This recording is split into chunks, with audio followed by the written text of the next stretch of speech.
Who the hell?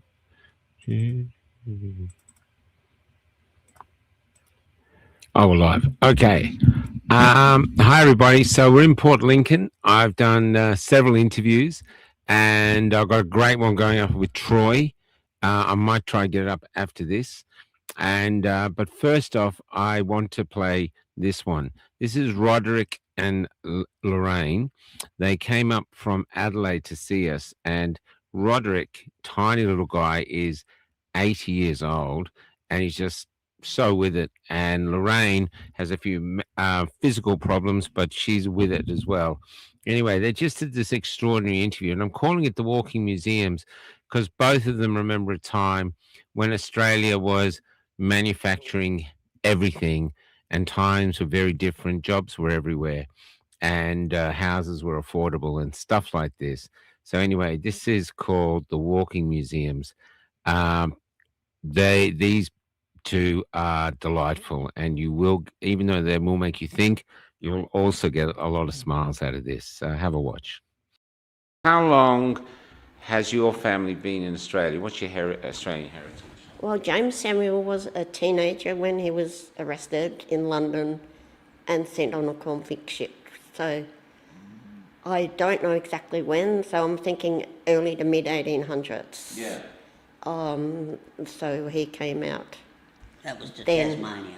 To Tasmania? To Tasmania. Yes, he was sent to Tasmania. I think he just worked on farms. Yeah. I know so once he was out of his 7 years, he illegally went across to Victoria when nobody was allowed in Victoria. So he did that. So he must have stowed away in a boat or something.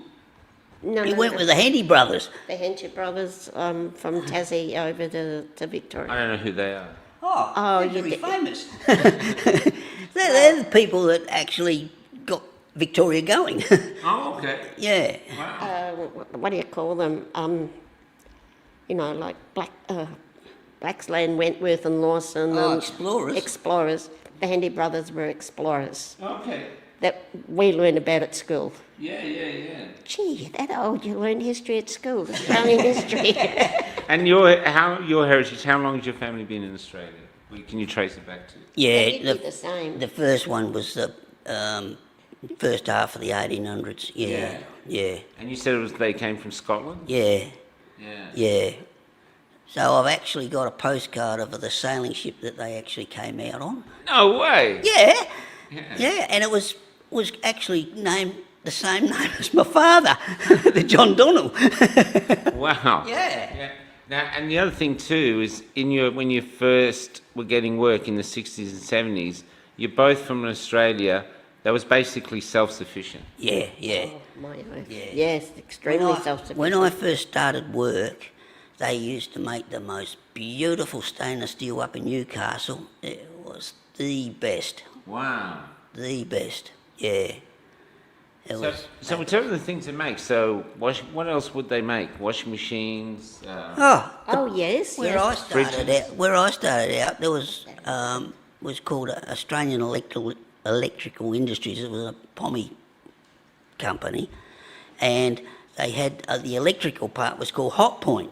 I don't know whether anybody remember the brand, but they made irons and toasters and washing machines and the whole lot, So all the white goods, toasters, everything we make.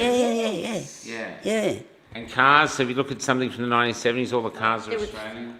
Well, at high school, we went to the Volkswagen factory at Clayton to look that over. So they even made Volkswagens. Wow, they made Volkswagens here. Wow. Yeah. Holden, Ford and Volkswagens, yes. Wow. Yes. Because Holden started out in Adelaide. I can remember the very first FJ Holden being on the road. Oh, really? Being on the highway. Oh, look, there's one there. That's a big deal. Yeah. And that's a fully made Australian car. Yeah. And so you've seen from that, so you've seen globalisation come in with all the manufacturing. Yeah, well, when I was working, With I our thought, son what losing a is, job at Holden. what is going on? We couldn't get any parts and things. And they had this thing called just in time. So they had these big factories in Melbourne, and they had all the parts. And so if you needed a part, you had to order the part, and it had to be shipped over to Adelaide, and that had a delay. You know, not like you could just walk into a shop and get it. Yeah.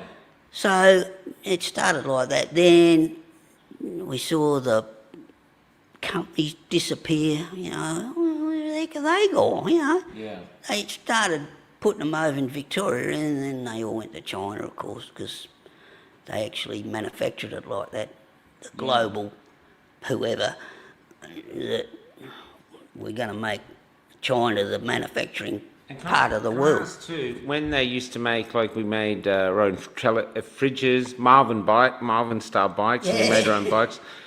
When you used to buy an Australian good then, like say a fridge or an iron or a toaster, or how long would they last? Because nowadays things break quickly. I think you'd probably have them for your life. Well, we had a washing machine, and I got really annoyed that it finally caved in, well over 20 years old. Damn, did you get your money back? Take it back? Oh, but we did get it fixed. You got it fixed? Yeah. You know, waste not, want not, Michael. That was the same of our first hot water service. It was a gas hot water service. And we had it, I don't know how many years, way a lot longer than you would now. Yeah. And being a sheet metal worker, of course, I put a new bottom on it. and it went another 10 years or something. What really annoyed me about that was winter, and that the damn hot water service was leaking. I had a brand new baby. Rod was sick. And I had to cook up water on a pot on the stove. And I'm trying to get somebody to come out and fix the hot water. A brand new baby in the middle of winter, no hot water, blah, blah, blah. Okay, it finally got fixed. Rod got better, and he had a look at the hot water service. There's a band of some metal around it that makes the tank that holds the water rust out. Okay. On purpose. Oh. If you have two dissimilar metals, They corrode each other. with water involved, it has a thing called galvanic corrosion, and there's a table of, like, gold's the highest one, right, and steel's the lowest one, then in between you've got copper and brass and all those. So if you put two dissimilar ones together, which is at the highest, no, the lowest one goes first, and then that sets off the other one. Yeah, so... So Rod made a new water tank, and it went for years and years and years after that. I've still got the medal at home. They do that on purpose, so your thing will break down and you've got to buy a new one. After 20 years.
The view looks like the view I used to see,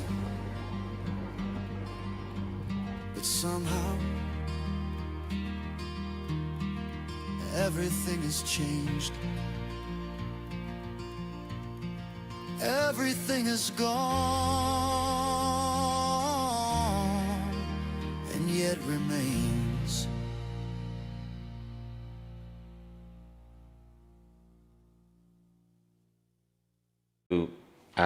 Now, I know you're probably a little bit nervous, so just, whatever you do, just don't fuck it up. I can't.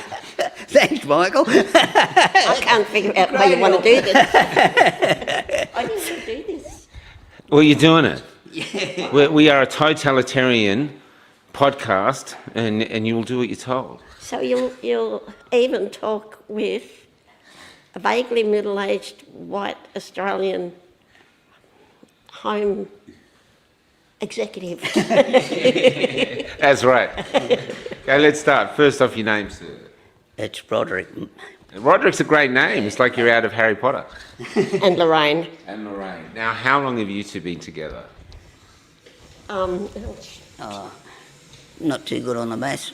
69. What are we up to? 50 something, 56 I think. 56 years. Yeah. 56 years married.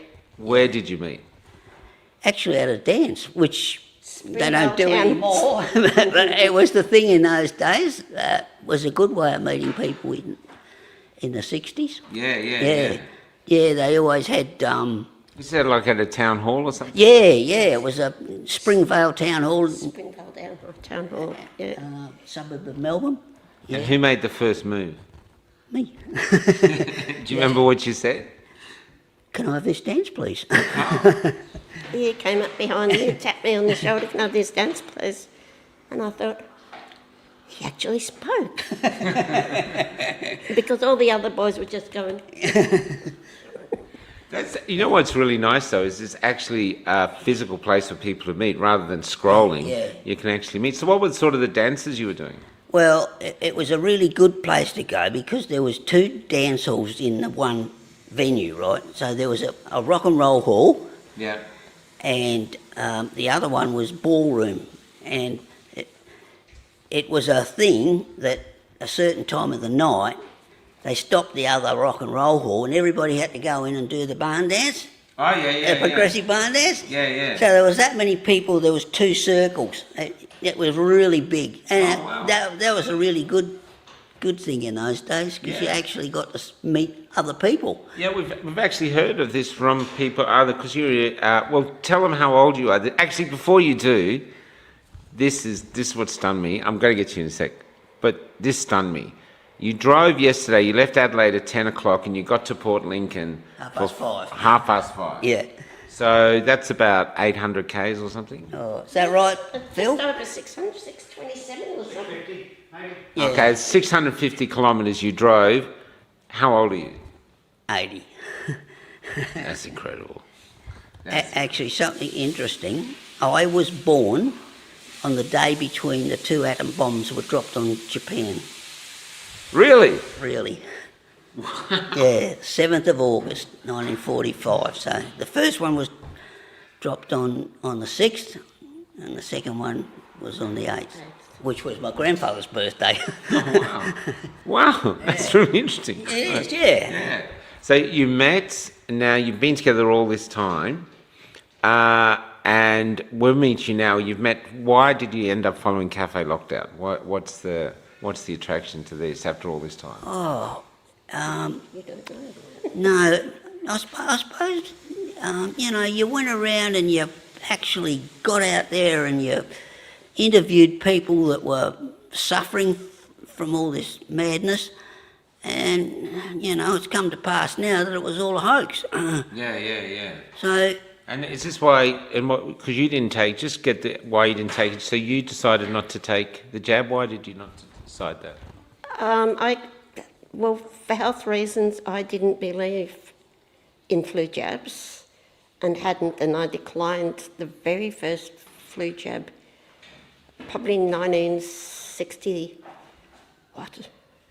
6 or 5. when did I start? Well, I started work in 66, so 67, 68, it just wasn't right. What were you doing then? I was in the Reserve Bank Okay. in Melbourne. Yeah. Oh yes, you weren't born, so you don't know the little 14th of February. Yeah. This is the song for the Reserve Bank. Now, That was was for decimal currency. Oh, what was the song? 14th of February 1966, that's when we went to decimal currency. Oh, yeah. Yeah, there was a little ad on television sort of to remind us. And the funny story with that is because I worked in the Reserve Bank, on the Friday, we were allowed to buy 10 shillings worth of coins. Oh. So I bought 10 shillings worth of coins, and there was 2 10-cent bits in there to make up the dollar. And I sold one to my big brother for a shilling. He went to the drive-in Saturday night and passed it in before it was legal tender. Without even knowing. And I'm wondering, Nick, how's he get money at the end of the night? We got fake money here. I wonder if they'd be worth a lot of money now, those 10-cent pieces.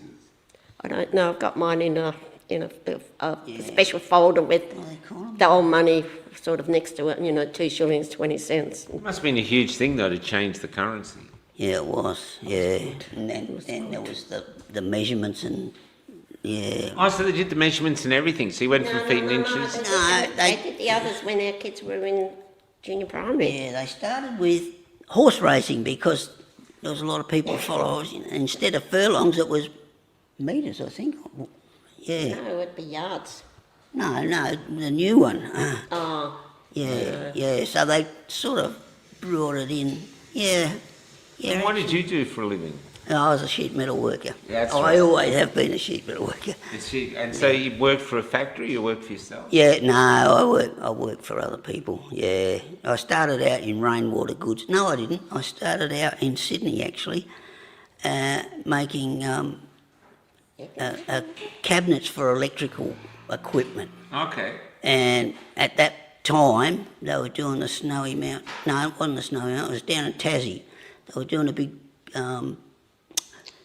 power station down there, and we were making all the switchgear. Like, it was huge. Really? Yeah. Now it's like small. Yeah. So, but this was when manufacturing was huge in Australia. Yeah. So you were a part of making. Yeah, when we had it, but you were making everything. It was so busy. We were working long hours to get all these things out. And was there a lot of work for you? Like, if you'd wanted work, you could have gone somewhere and got You work? could have walked out one door and in another. No worries. Yeah. Wow. Yeah. Was that the same for you in the bank? I went from banking. Oh, what happened? Oh, yes, I left the bank after I miscarried, and so that didn't work. So I ended up in a chook factory. In a chook factory? Cutting up chickens on an electric saw, yes. Nice. No, it wasn't. Which is a bit different than the Reserve Bank, I tell you what. Yeah. It was you saw a different side of life there. That was a part Yeah. of How it. long were you there? Maybe about 6 months. Yeah. And yes, very interesting. Then I did get pregnant and kept that one, and we moved over to Adelaide. When you got pregnant and had kids, did you end up working as well and put to daycare, or did you stay at home and you work? I didn't just stay at home. I slaved away at being a mother and a wife. I was not married to my house. I just did not get paid. Yeah, it was hard So- times. so we'll take- Hard times. I it was. worked, yeah.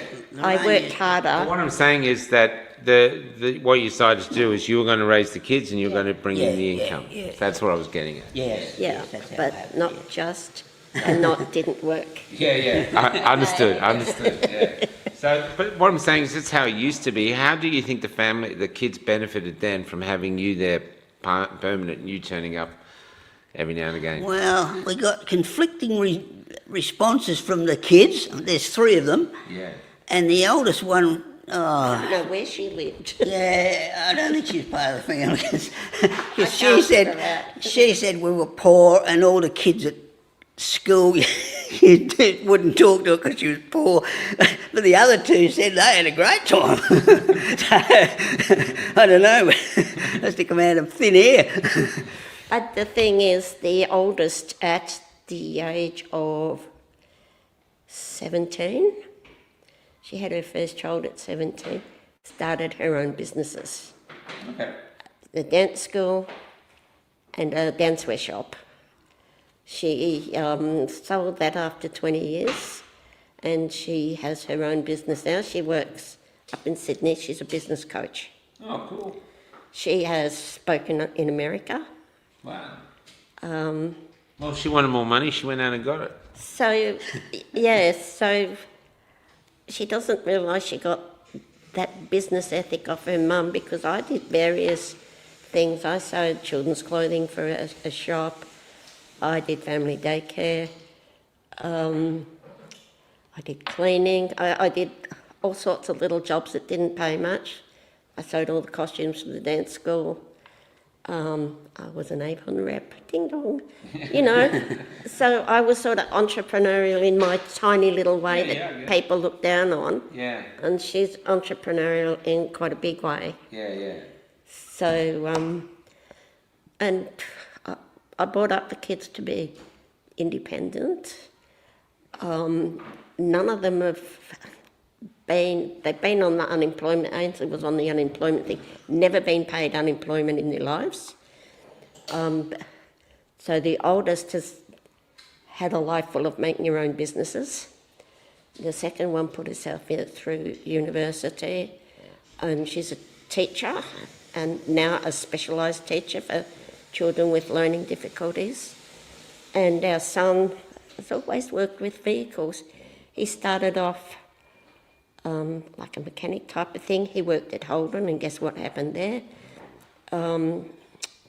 Looked around, and he says, I don't know what to do. I said, you like holidays? Do something about holidays. So he ended up becoming a tour guide up in Alice Springs. So that again was a vehicle. So he did that for ages, and now he's a postie, and ended up working on the northern beaches up in Sydney. But when his sister moved, because you can't afford to live there by yourself, you need to share, he's back. I said, come back to Adelaide and decide what you want to do. So he's still posting here, but he'd be homeless, and he cannot afford to get his own place. He can't afford any rent. He can't even afford to rent a room. You know, Wow. And that's as a working man. That is a working man. And that's where we were at. And none of our kids have been on the dole or unemployed.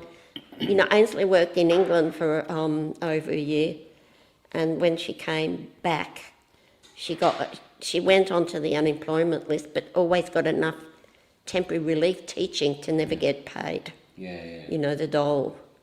So they're not lazy kids. No. And they're very independent kids, and they've done it all on their own bat. No, Worked all their lives, but still can't afford to buy a house. Yeah.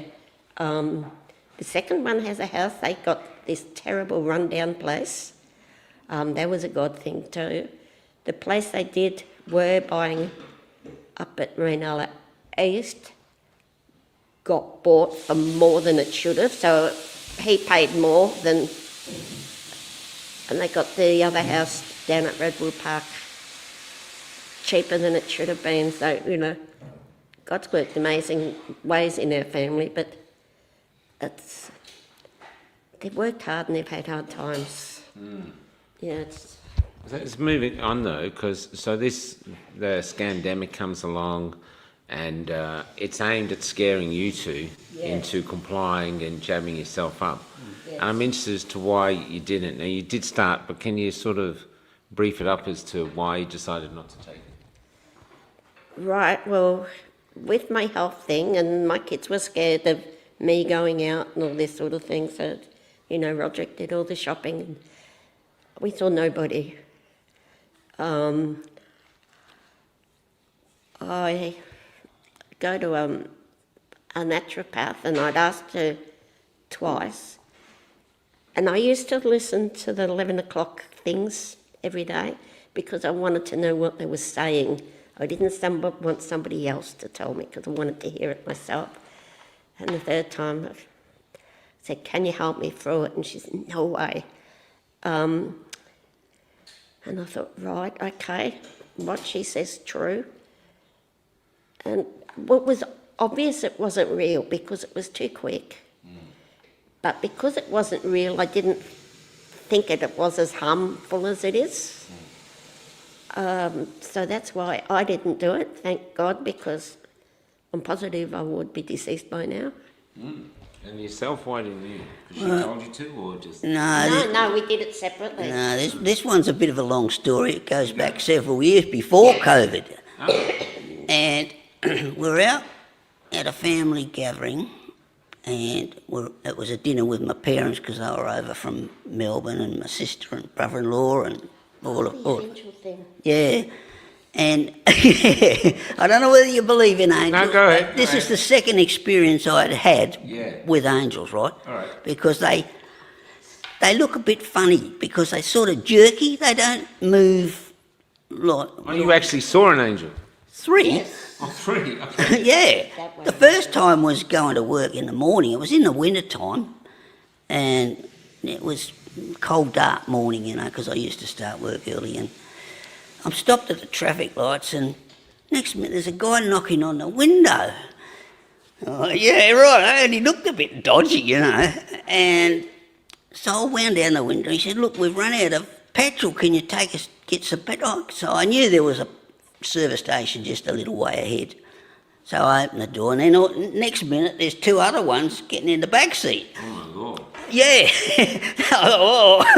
Yeah, wow. But the funny thing about it, they kept saying, "Oh, you know, all these things. Oh, thank you very much. You know, you're great. You know, all these things to build a person up, Yeah. right?" And then we got to the service station, and the other two got out, and the other one, and he had a petrol can with him, but I don't remember seeing any cars stopped along the way before that. And all of a sudden, he got this big roll of notes out, and he's put them onto the console. He said, "How much do you want?" And like, it's a lot of money. I said, no. I said, "I don't need any money." I said, "You know, that's my duty to help people, right?" Yeah. And he laid down $5 note before he got out. Well, I put that $5 note in the offering at church, and ever since then we've never had any trouble with money. Oh, wow. Yeah. So then that was the first time, right? So then the second time, Do you think the angel had broken down, and so the angel was the guy that gave you the $5? yes, yeah. But the thing is, you know, I said, "Oh, what are you doing?" He said, "Oh, we're picking grapes." Well, it was the middle of winter, and I knew you don't pick grapes in the middle of winter, right? Yeah. So I thought, yeah, that sounds a bit sus. Yeah. So anyway, I don't know, it might have been a fair while between the two incidents, and we were at a hotel, right, and there was a rock and roll night going on, you know, and these, again, three people, they were all decked out in chains and all funny looking things. And the woman, there was two guys and a woman, she had a tattoo on her arm, and it was Psalm 91. I thought, what Psalm X? It's not something that you normally see, you know. Okay, Psalm 43 or, you know, other Bible verses, but not Psalm 91. So anyway, What's 91? I don't know 91. yeah, I'll have to look it up. yeah, it's quite in depth. It's about God loving people Okay. and will take care of them. Yeah. And then there's one part in, I forget which verse it is, but it's saying there'll be pestilence, and 10,000 will die at your right hand, and you know, it goes on and on. And so this sort of stayed with me for when the COVID things were coming out, and I thought, oh no, there's something wrong here. They just manufacture this out of nothing. Yeah. And I thought back to this psalm, and I thought, no, I'm not having it. I'll be looked after. Yeah. So you judged your opinion not to take it on interactions with people you consider could be angels. Yeah, well, it's the Word of God. The Word of God doesn't lie. It's absolute truth, and it never changes, and it never will. Yeah. So, you know, So what was the reaction, I'll start with you, what was your reaction from society when they found out you weren't participating? I keep quiet, and I just watch Okay. and wait and see people's reactions. So I suppose, and I'm subtle about things because I knew I couldn't cope with being ostracised. Yeah. And even though I have been, who I thought was my best friend, I'm not sure about my little brother, but he hasn't spoken to me in a long while. And he's had them all. He's a good boy. And he also had his flu jabs as well as all his COVID jabs, which is pretty sad. There's some people who know I haven't had it. They have. But they respect my choice. Oh, cool. So that's good. Well, one person, her husband needed a second kidney transplant. She just kept away from me. She didn't say, go away, I can't risk my husband's life. And yeah, there's a few that respect me. There are others who have no idea. But we'd been away on an emergency helping a friend. We had a nightmare trip. Got involved in our lives a lot. And we managed to get to church last Sunday, and the lady there said, you asked where we'd been and things like that. So I told her, and I mentioned that we hadn't had the jab, and I said, this whole con of these last few years makes me so angry, and she was just... So I am starting to slowly speak up, and you don't mind if I say what I was saying this morning. Our son lives at our house, and our husband lives at our house. And I started watching Hoodie from the floods in Lismore right back in early 2020. And then that graduated into coffee, catch-ups, and then all this talk about jabs and things like that. And I would say things. And Roderick and Paul would go, Mum. So I'd zip the lip, I'd subtly put a really bland club grubbery or a light-hearted club grubbery on the iPad for Rod to accidentally hear, and slowly got him, and also got Paul. He actually saw the vapor trails on his way to work. Yeah. He also starts work very early. We're early risers. And slowly got into that way. So I'm very subtle about it. I know there's one group I'll probably never tell, because they angrily said, and this was the most loveliest woman you'd want to meet, those anti-vaxxers, I hope they all get COVID and die. And I thought, I'm not coming to the Christmas party next week.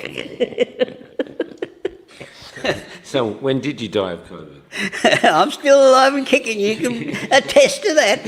But talking about COVID, we did get COVID. Yeah. And oh, yeah, we did, didn't we? We did get COVID. One Easter we got COVID. Caught it from the 7-year-old at the time, I think it was, from school. Now, I have chronic lung disease, which means I'll never be cured.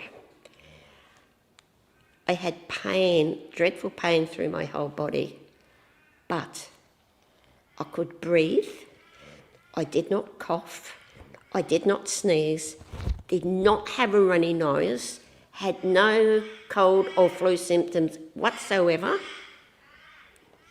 And I spoke to somebody after Hoodie's event in Ballina, and she says, that's funny, I'm an asthmatic too. And when I had COVID, I didn't have any of those symptoms. Wow, that's interesting. Yeah. And how was the COVID for you when you had it? Well, mostly it was a really bad headache. It was a really bad headache. It went for about 4 days. Wow. Yeah, nothing fixed it. Yeah, but you know, you get over it and didn't have anything wrong. No cold or flu symptoms other than pain. Well, now we're moving on. Like people saying COVID's behind us, even though people are still dying all around us. Yeah. And there's other issues. But talk about the big thing at the moment to bring in the hate speech laws. What are your thoughts on those? That I feel for our sons and granddaughter and our great grandson. They're the ones that's gonna feel the effects of it. It's Charlie mostly. Yeah. Charlie's only 13 months old, and I'm going to have to stay alive and keep doing my little bit of fighting for Charlie and any other future. Wow. It just breaks my heart. Yeah. I really feel for the kids. There's a lot. Look, most of them have lost their way. They've been indoctrinated by all the technology, and we were only talking to our son about it before we came away, and he said, "We had a fantastic childhood. You know, they used to get on their bikes and ride off into the sunset. You wouldn't see them until tea time. If they weren't home for tea, they were in trouble. But Like Paul said, I had a bell. yeah, I'd ring the bell. yeah, we had a bell. Yeah, Oh, okay. yeah. The lady next door had a big conch shell, so we'd know who was. Yeah. That's what you blow it like the mark. Yeah. Oh my lord. Yeah. So the conch shell's blowing, Michael had to go home. If the bell's ringing, Paul had to go home. But yeah, he said, you know, and I mean, they didn't get driven to school. Yeah. Probably not that many people had cars that they could afford to do that anyway. Yeah. They all either walked or ride their bikes or caught a bus. Samantha had to catch a bus, but Paul rode his bike. Yeah, Yeah, the they high walked to school. primary school, yeah. They were a bit further away, the high schools. But, yeah, They're very, very independent people. So for Paul to lose his job at Holden, things like that, and then he says, "What can I do?" I said, "You like holidays." So there was a 6-month course at TAFE, I think, about travel and travel agents and things like that. It didn't have the money for the first one, so went into the second half of the year. And they usually got jobs at the end of that. So we had the GFC, the global financial crisis, and no jobs. So he gets on the internet and picks up an interview in Alice Springs that he has to drive up to Alice Springs. For the interview. at his own expense, yes. For the interview. Really? Really? Yes. From Adelaide? Yes. Yes. Yeah. My lord. So it's Yes. in our family, we just drive. Yeah, well, you've done the drive from Alice to Port. Yeah. Because when he lived up there, we used to go up regularly Went and up see. twice a year. Yeah. What's in Alice that you know? Well, Paul was there for a start, Yeah. but Alice beautiful place. Springs was a fabulous place back then. Well, it still is. Yeah. There's so much around there. We haven't even seen all the tourist attractions yet because there is so much to see. It's not an empty space. And the same as any city, you're going to have a bad area and you're going to have bad people. Yeah. So what do you think of Australia now from Australia you were born into? Oh, it's so sad. What's sad about it? Yeah. When I was young, there was actually street parties because it's not long after the war, remember? Yeah. And people had, I don't know, everybody knew the postman, everybody by name, everybody knew the butcher, you know. It was so, that was just before supermarkets started too. So you went into the grocer's and he had his big white apron on, he measured out all the sugar and all in the little bags, and it was like a community gathering while you were waiting. And, I mean, you go to a supermarket and everybody, you know what I mean? It's just lost its heart, Australia. That's what you feel? Yeah, it's lost its heart. Yeah, I'm times feel ashamed or embarrassed to be Australian now. Oh, really? I really do. And what's that based upon? The way people act, they're so, it's all about me. No, there doesn't seem to be the consideration of other people. There doesn't seem to be the community. Sort of Anymore. lost that mateship thing, you know? Yeah. Always look out for your mate. It's Yeah. doesn't feel like that now. It might still be there. I mean, I'm sure there is, Yeah. but It's not the norm, you say? it's further apart than. Well, let's before we get on to the, I've got another question to end on, which I think is hopeful. Before we get there, tell us about the truck on the highway, because you had a car and a caravan. This Do is you want to amazing. tell it, Lorraine? Well, you're the driver, so maybe Yeah. we'll start with both. All right then. So this is just at Cassilis on the Golden Highway in New South Wales, and it goes over the top of the dividing range, right? Yeah.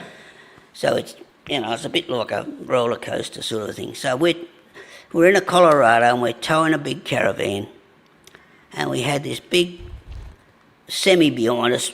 Was I don't know what he was carrying. Might have been wine because It was a tanker. yeah, tanker. It could have been a wine tanker because it was near the Hunter Valley there. Yeah. So he was tailgating us. So it was really close. Yeah. And so, I've even had since then people have said, oh yeah, like trucks kick up a heck of a lot of wind and stuff. So it started the caravan swaying from side to side. Wow. And then we got to the top of the crest, and we're going down. It was a really, really long thing, and we started picking up speed, and I couldn't stop the sway, and Okay. the brakes on the caravan wouldn't pull it up. Yeah. And I had a special device put on it to stop that. To stop the sway. Oh, okay. Yeah, Okay. I forget what it's called now, but yeah, and it was only new back then. Yeah. Yeah. So we had that on there, but it didn't do any good, and we started to pick up a bit of speed, and I said to Loraine, I said, well, this is it. I can't do anything more. And the next thing we know, we come to a standstill. Wow. We were still on four wheels. The caravan was on its side, and we'd obviously hit the what do you call it? The armour Yeah. plate. So the railing to stop. Yeah. And there was big gouges in where the bull bar had dragged along it. So we must have gone backwards a fair way. And we came to a stop, and we both looked at each other and we thought, what's happened here? Oh, tell the story about the woman who thought you were dead. That was hilarious. Well, when we stopped, and I'm sitting there going, are we dead? And I looked out the front and I saw a woman staring at us with a look of horror on her face, and I think, oh, she thinks we're dead. So maybe we're not. And I kind of waved at her, and she came up to speak to us. Then I turned and I looked up at the tanker driver, and he gave her the biggest grin and wave. Right, and you said he put his thumb on.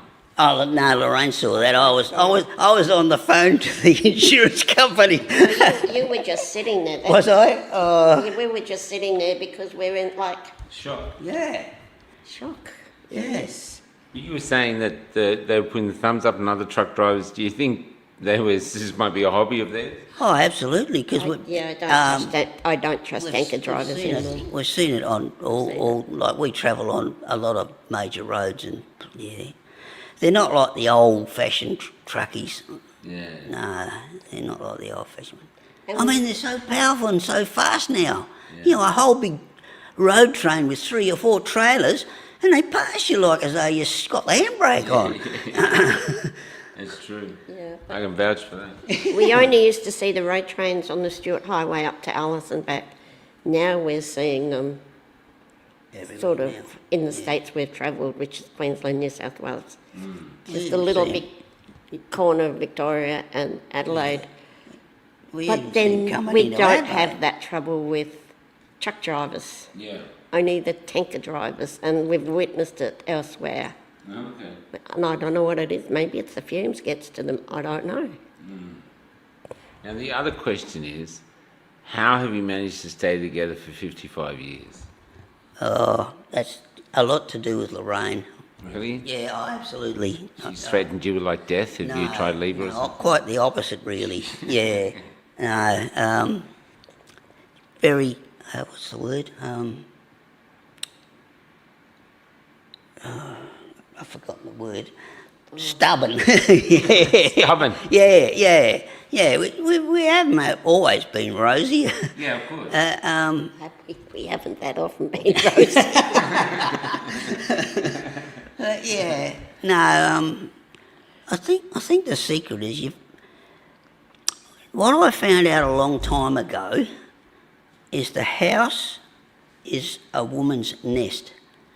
And if you mess with that, you're in trouble, right? As long as you go along with that, you're all right.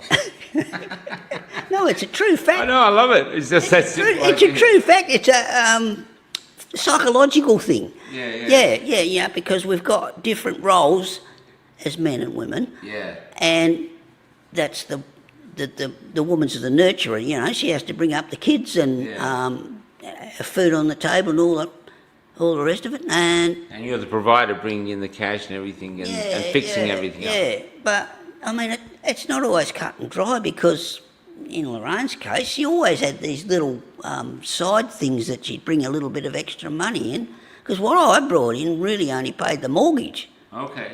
Because I wasn't very low-paid job. Sheet metal work Yeah, is we were very low paid. Yeah, we Really? were the second lowest trade, and I don't know what the lowest was, but boy, they must have been pretty bad.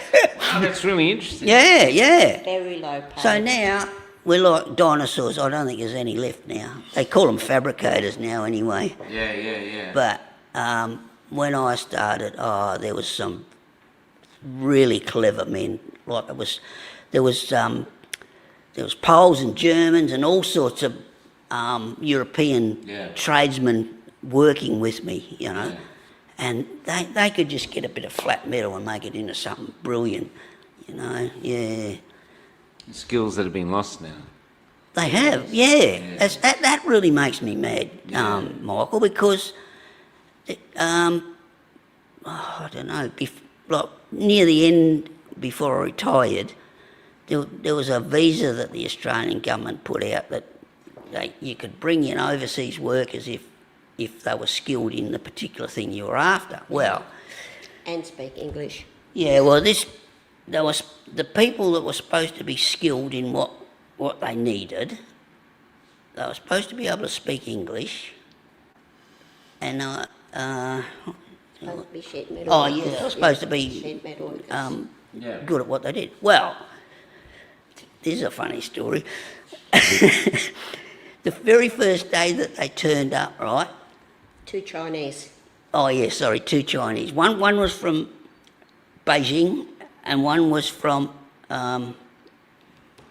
Shanghai? yes, but they say Songhai. okay. Yeah, they pronounce it Songhai. I'll Yeah. just put in this little bit. They were enemies like Melbourne and Sydney. Yeah, couldn't stand each other. Oh man, and they were living together, in this accommodation. Well, anyway, the first day they came into the factory, they're getting shown around by the boss who owned the factory, because it wasn't very big, and the factory manager, right? And they're showing these guys some of the things, and at that time, we used to go to a Chinese restaurant quite a lot, we got to know them, and they'd given me this big calendar. It was really big. It had Chinese writing on it, and Chinese illustrations and things. Well, they looked over and saw me standing there with that. They just left them. 2 bosses came over and started talking to me. Yeah, and it turned out like I was the only one that could make head and a tail out of what they were saying and that. Yeah. So were they good at their jobs? No, I had to teach them. So they didn't know it at all? No. No, Well, they really knew. didn't. They weren't Sheedies at all. No, one of them was actually a supervisor on an oil rig. Oh. Yeah. He worked for an American company. And the other one, I don't know what he did, but he was up in Beijing. He actually had a wife and 2 kids or 3 kids, I can't remember now. But like that was when there was supposed to be only the one child policy. Oh, okay. So But maybe that's why they came here, to have more kids. Well, one of them more was, money. yes, Yeah. yeah. The one from Shanghai, he only had one daughter, Yeah. but I think they had other ones since they got here. Yeah. Yeah. But yeah, it was another God thing, Michael, because when they were coming, I was a bit, I don't know, I felt that Australian boys should have been getting taught to be sheet metal people in from overseas. Yeah. And Apprentices. yeah, absolutely. And so we were in a small group at that time, and I brought this up, and anyway, they prayed for me and give me guidance, you know, and that. And all these things just sort of happened on their own account. Yeah. It was quite amazing, really. What would you like to see happen moving forward now in Australia? Any advice for our Prime Minister? Quit. I heard that.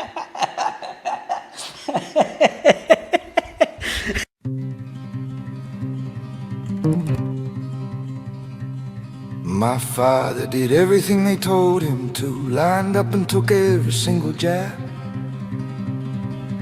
And every time I beg him, Dad, please just think, he'd just laugh and call me crazy. We spread his ashes at his favorite park. I have to say I thought I was out of tears, until his sister whispered into my ear, my love, my poor love, welcome to our weeping years.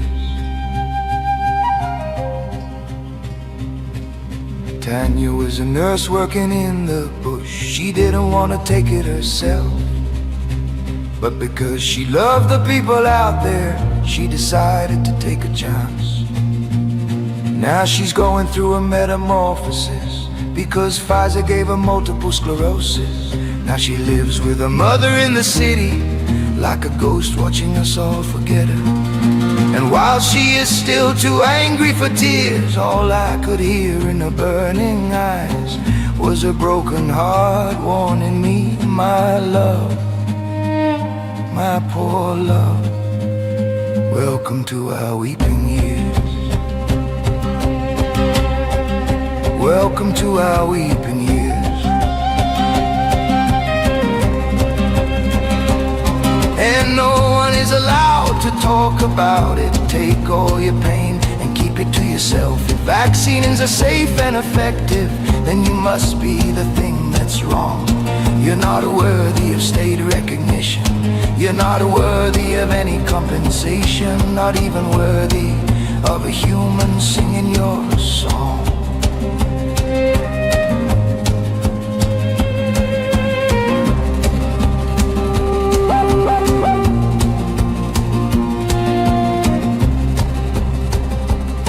She was 92 and dying in a nursing home, and because her family said no to the jabs, none of them were allowed to see her, so it was clear she would die alone. But then one of her older granddaughters took matters into her own hands. After dark she would break into the home and sneak down the corridors like a thief. Then while the carers were all watching TV, she would climb in bed and spoon her grandmother. She would get into her grandmother's bed and spoon. And even now I can see them there, huddled together like babes lost in the woods, as we and our endless madness hurricane around them, as our madness hurricanes.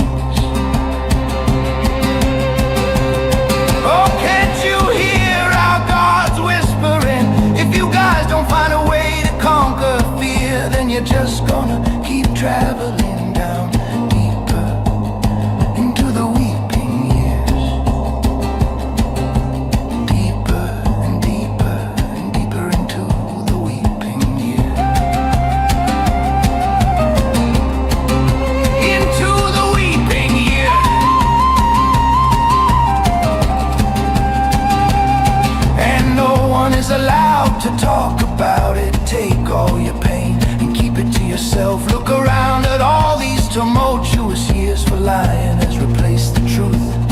And the one lie that they need you to sell is that the system cares for you. And the one lie that they